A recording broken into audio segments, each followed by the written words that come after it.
He was starving, not skipping a meal hungry, not I'll eat later hungry. This boy hadn't eaten since yesterday. In his hands was a small paper bag, his only meal for the entire day. A simple sandwich he worked for, earned with sore arms and empty pockets.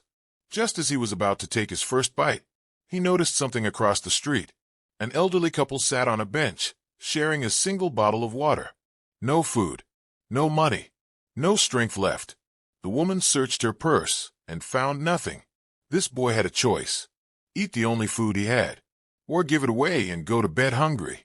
What he didn't know, what he couldn't know, was that this single decision would change his life forever, because the people on that bench weren't just strangers.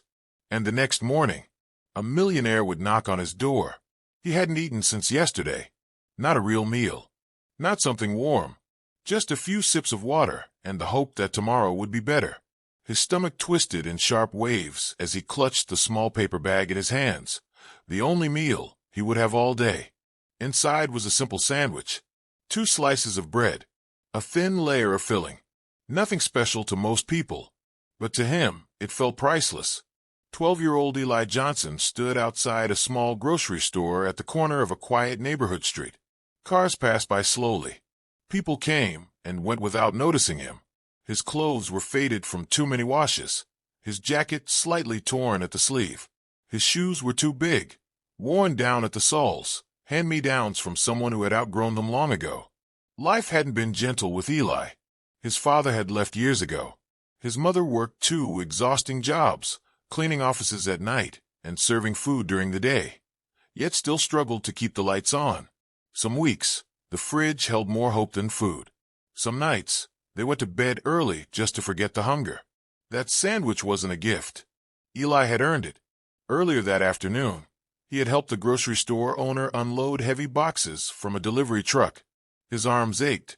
His hands were sore. But when the man handed him the small paper bag, Eli smiled like he'd been given gold. He lifted the sandwich slowly, ready to finally take a bite. That's when something across the street caught his eye. An elderly couple sat quietly on a wooden bench near the bus stop. They were sharing a single bottle of water, taking tiny sips as if trying to make it last forever. Their hands trembled. Their coats were thin, no match for the cold breeze. The old man leaned close and whispered something to the woman. She nodded slowly. Then she reached into her purse. She searched once, twice. Then she stopped. There was nothing inside. Eli watched from across the street, his hunger screaming inside him. And in that moment, before he even realized it, his heart made a decision his stomach never would have agreed to. Eli stood frozen. His body begged him to eat. His hands tightened around the paper bag. Just one bite, he thought. Just one. But something deeper than hunger pulled at him. Something his mother had planted in him long ago. Kindness matters, even when it hurts. He took a slow breath and stepped off the curb, crossing the street with his heart pounding harder than his feet hitting the pavement. Every step felt heavy, as if he were walking against his own survival. He stopped in front of the couple. "Excuse me," Eli said softly, his voice barely louder than the wind. "Are you hungry?" The woman looked up, surprised. Her eyes widened slightly. The old man straightened, forcing a weak smile that didn't quite hide how tired he was. "Oh no, dear," the woman replied quickly. "We're fine." But Eli could hear the lie. Hunger has a sound, and he knew it well. Without waiting for another answer, Eli opened the paper bag. His fingers trembled as he pulled out the sandwich. For a brief second, he hesitated, then held it out toward them. "Please," he said quietly, "you can have this." The woman gasped. "Oh no, sweetheart, that's yours." Eli shook his head. "I can get another one." That wasn't true. The old man's eyes filled with tears as he slowly accepted the sandwich. His hand shook as if he were holding something fragile and priceless. "Son," the man said, voice cracking, "this is too much." Eli shrugged, trying to act braver than he felt. "My mom says sharing is how the world stays kind." The couple broke the sandwich in half, carefully, respectfully, like it was something sacred. Before Eli could turn away, the woman gently reached out and held his hand. "Thank you," she whispered. "You have no idea what you've done." Eli smiled. His stomach still ached.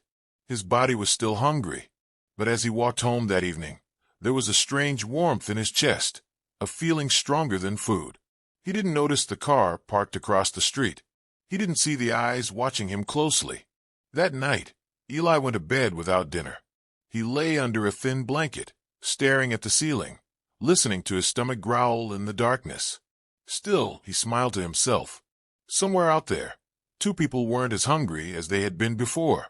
Across town, the story was very different.